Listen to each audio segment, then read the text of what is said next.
in the dogfight, when I have an underhook, right, I have 2 or like 3 primary things I do. My immediate thing is taking center dominance and building height, right? This is not good for you, right? If I'm able to take center dominance, it takes away the Uchimata, right? They have to have the center in order to Uchimata, right? So if I'm able to go from dogfight and then start working in and cutting them off, now I'm going body lock, right? Which is like ideal. Sometimes you can just kind of bully them over. Maybe you take center dominance and hit a knee tap, right?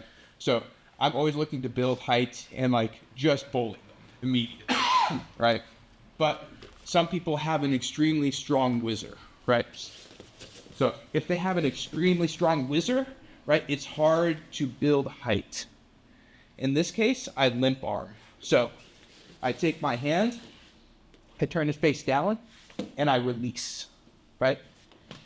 As I release, I step over, right? So I step over my partner because in order to apply hard whizzer forces, they have to start dipping the shoulder, kind of like an Uchimata. They dip the shoulder.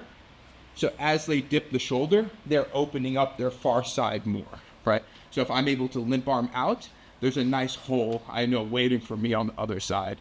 And even if it's not, I'm still attacking the back.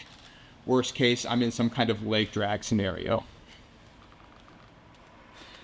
And I guess the last one is like,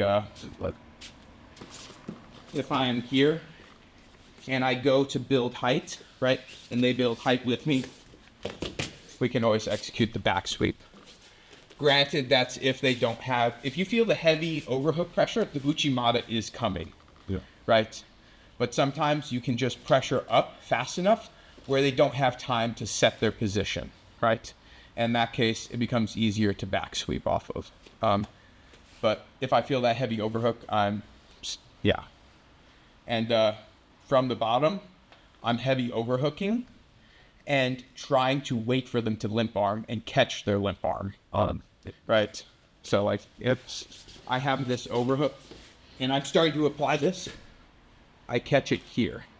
And now we're in a little bit more like front headlock scenario. So like that's like another thing to be careful of is like them catching this. But sometimes even if you catch it, they still jump over to the far side. So it's like a little bit of game of cat and mouse there for sure. But I would prefer to be the underhooking person in the dogfight.